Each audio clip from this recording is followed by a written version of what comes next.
The NBA is truly a league that's dominated by superstars. That's the case now, and it's been the case since the league existed. In fact, there's a ridiculously high correlation between NBA MVPs and NBA championships. To be more specific, there have been 36 players to win the MVP award since it started getting handed out almost 70 years ago. Through that time, only 6 teams in the league's history have ever won a championship without an MVP on their roster. That means 62 NBA champs had at least one MVP on them by our calculations. Additionally, of the 36 MVP winners in NBA history, only 8 have never won NBA titles. And in this video, we're going to go through the 8 men in history that have won the league MVP award but don't have rings to match. Believe it or not, until the 1992-93 season, there was never a league MVP that didn't win a championship. It's a telling sign that over time, the league has become more competitive across the board. But the first player to ever win the award and never win a championship in his career was Charles Barkley. Sir Charles was an absolute animal on the court. His sense of humor as an analyst often makes people forget how mean, ferocious, and dominant Barkley was in his prime. Despite being only 6.5 feet tall, Barkley was a force in the interior. Not only could he score at will, but he also led the league in rebounding, and more specifically, offensive rebounding multiple times. And the best year of his entire career came in 1992-93 for the Suns when he led his team to a 60-win season and the NBA Finals before just falling short of the Chicago Bulls in 6 games. That season, Barkley averaged close to 26 points, over 12 rebounds, over 5 assists, as well as over a steal and a block per game. Throughout Barkley's career, he played for the 76ers, Suns, and finally the Rockets. The teams he played on were consistently loaded with talent and uber competitive, but could never seem to pull off the key win when it mattered most. Despite Barkley averaging close to 25 points and 18 rebounds in Game 7 through his career, he finished with a career record of 2-3 in such games. 2 of those losses were by only 1 point, and so was his elimination Game 6 in the finals against the Bulls. To think that Barkley's legacy was on the wrong side of history by such a slight margin so many times. Up next, we have one of the only 2-time MVPs to never win a championship, the one and only Karl Malone. Karl Malone is one of the greatest power forwards to ever play. He won league MVPs for the Utah Jazz in 1996-97, as well as in the 1998-99 shortened NBA season. He famously perfected the pick-and-roll game with point guard John Stockton, and Malone used it to score at will. Whether he was popping up for his automatic mid-ranger or forcing his way to the bucket for dunks and layups, Malone couldn't be stopped. To this day, he remains the 3rd highest scorer in NBA history, behind only LeBron James and Kareem Abdul-Jabbar. In the late 90s, Malone led the Jazz to back-to-back NBA Finals, only to fall short to the Chicago Bulls in 6 games both times. However, Malone was a physical force that remained impactful all the way to age 40 when he decided that he wanted to take one last run at the NBA title. So he signed with Kobe, Shaq, and the LA Lakers for 1 season in which he started at power forward. That year, he went to the finals for the 3rd time in his career, but the Lakers were stunned by the Detroit Pistons, and Malone announced his retirement at the end of the season. While Malone was lauded for his longevity, the next MVP in our video made a hell of an impact, but faded in his early 30s. We're talking about Allen Iverson, a.k.a. The Answer, who took the league by storm when he got drafted 1st overall out of Georgetown in the 1996 NBA draft by the 76ers. Iverson may have never won a championship, but he changed the way the league is played. At 6 feet, Iverson was undersized, but was tough as nails and fast as lightning. The point guard defied both social norms and norms on the basketball court. Iverson's baggy shorts, tattoos, and cornrows earned him a reputation as a bad boy in the NBA, but he backed it up with skills that dazzled. Before Iverson, point guards of that stature were expected to be playmakers, but Iverson won 4 scoring titles and was damn near unstoppable. He regularly led the league in steals and was known to fill the bucket relentlessly night after night. He thrived as an underdog and was well-deserving of the league MVP award in 2000-2001 when he led the league with 31.4 points per game, 2.8 steals per game, and also led the Sixers to the best record in the Eastern Conference. In the finals, he continued to shine before falling short to the Los Angeles Lakers in the NBA Finals. The next player in our video is the only other two-time MVP winner without a ring, Steve Nash. Nash was actually drafted in the same class as Iverson, but with the 15th pick overall.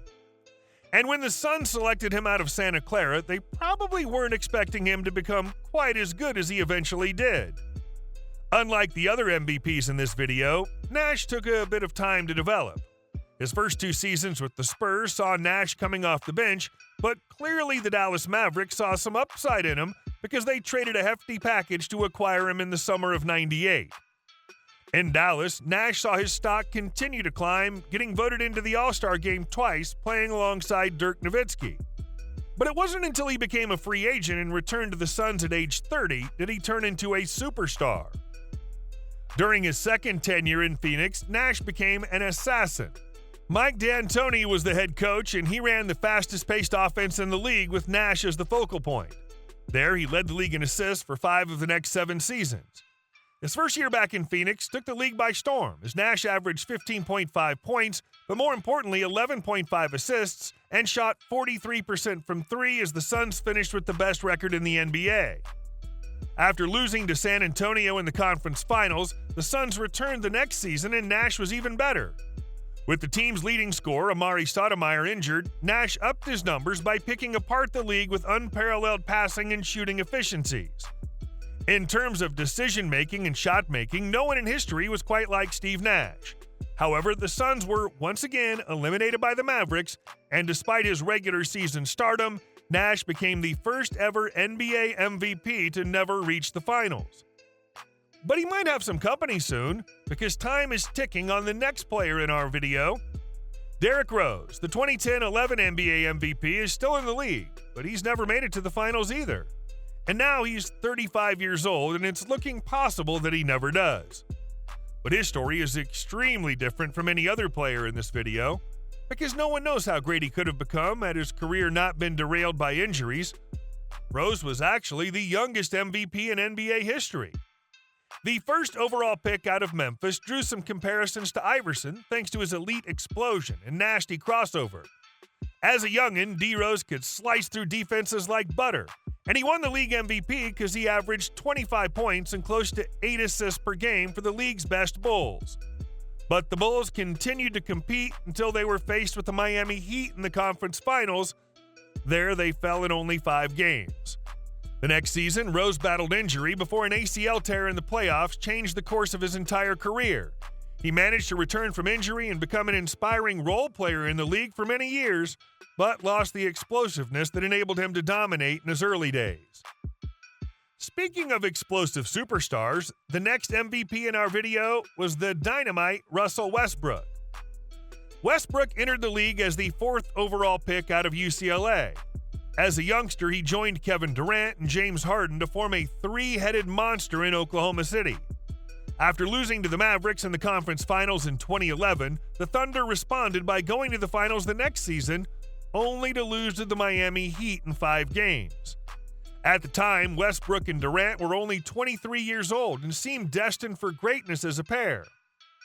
However, after trading away James Harden, the Thunder went to the conference finals in 2 of the next 4 seasons before falling to the Spurs and then the Warriors. The loss to the Warriors in 2016 was particularly devastating because the Thunder held a 3-games-to-1 series lead before losing 3 straight, and the impact of the loss proved to be great. Kevin Durant opted to leave the Thunder and sign with the Warriors after the season, which in terms of team success hurt Westbrook as he has only won 1 playoff series in 7 seasons since Durant's departure in OKC. But in terms of personal accolades, Westbrook's resume has skyrocketed. In his first season as the star of the Thunder, Westbrook led the league with 31.6 points per game and averaged a triple-double. He followed that up by averaging a triple-double for the next 2 seasons in a row after that, though fans began to question his shooting ability and decision-making. Ever since, Westbrook's legacy has been that of an enigma. Despite being one of the most entertaining players in the world and putting up numbers that the NBA had never seen before, he also faced tons of criticism from media and fans. Still, Westbrook remains determined and might have his best chance at winning a championship this season playing for the Clippers since his early days in OKC. And as you might know, Westbrook isn't the only former MVP vying for his first ring this year on the Clippers. The other one is James Harden, who won the MVP thanks to his heroics during the 2017-18 NBA season. As mentioned, James Harden made it to the NBA Finals in 2012, playing for the Oklahoma City Thunder. Similarly to Westbrook, Harden hasn't made it back since, but has come mighty close. From Sixth Man of the Year winner in OKC, Harden got traded to Houston, where he became a superstar. His iconic step-back jumper and unique body control turned him into a video game glitch-like scorer. His footwork and control were so high-level that the NBA literally had to change foul rules to avoid the league replicating his playing style. Every possession, he would either jack up a three or force contact and get to the line. Well, not every possession, but you get the picture. His playing style made him a scoring champion in 3 consecutive seasons for the Rockets from 2017 to 2020. But much like Westbrook, he eventually started earning criticism from fans and media. Harden came ultra close to the finals in both 2015 and 2018 before falling to the Golden State Warriors both times. 2017-18 was particularly devastating for Harden when he and Chris Paul led the Rockets to the best record in the league. They even had a series lead on the Warriors before Paul went down with injury, allowing the Warriors to come back and win the series. Worst of all, Harden and the Rockets had a historically bad three-point shooting performance in the Game 7 loss. Eventually, Harden forced his way out of Houston aggressively and loudly and was traded to the Brooklyn Nets, where he teamed up with Durant and Kyrie Irving. There, he was unhappy as well and forced another trade before the trio had much time on the court together. The net trade landed him in Philadelphia, where he teamed up with Joel Embiid.